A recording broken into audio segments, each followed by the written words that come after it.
inquire. This is interactive session. Who are you? Just anyone? How can you define yourself? You say, Spirit. I'm this much weight, this height. I say spirit, light, energy, love. No, that's just abstract. But I see you here. Oh, you mean? Yeah, where are you here? personal. Okay, but just let me think a little bit. Who are you? The first thing. Body, mind, and soul. Yes. There's three aspects to our Yes. being. So first thing is we are body, which is undeniable. Right. Gross Yeah. body. Yes. We have this gross mind. But body is only external. Mhm. Body is not solid. That is first thing. So this is good for yoga teachers or if you are doing physical yoga. Body is not solid. Okay? Body is like a river. Just a river looks the same, but a river water flows constantly. So same way, our body is not the same.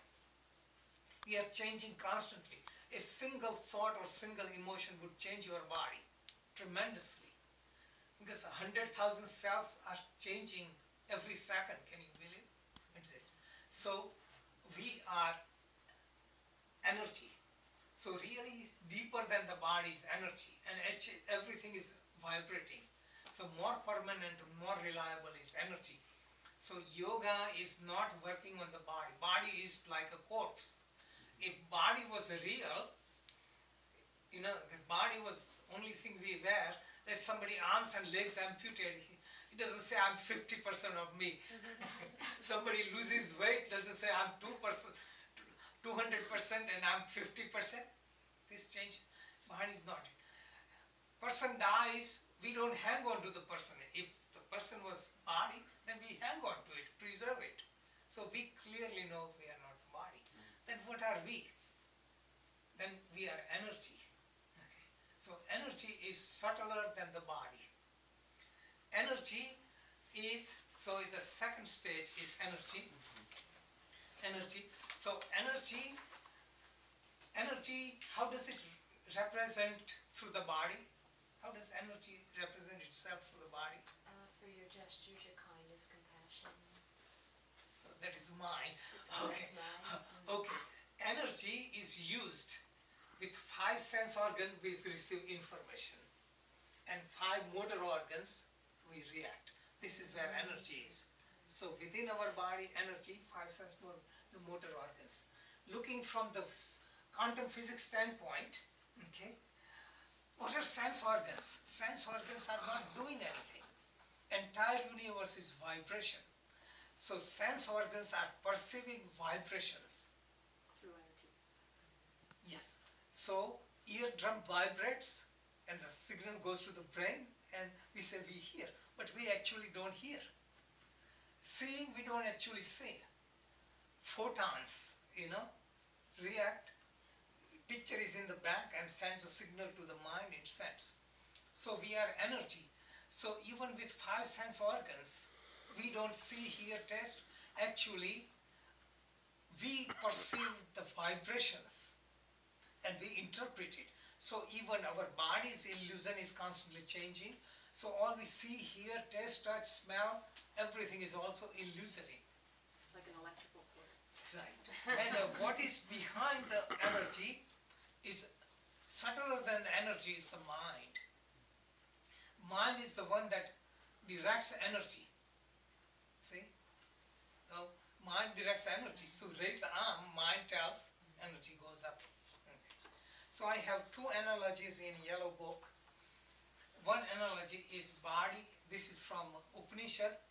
Body is a chariot. Okay. We have 5 horses. These are 5 senses. Mind is the reins. Intellect is the driver.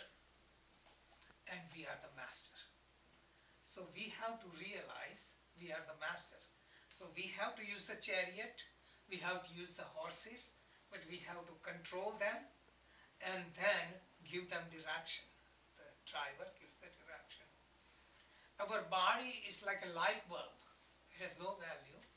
It has value because of the nerves in the body, and the current flowing through the nerves is prana or electricity.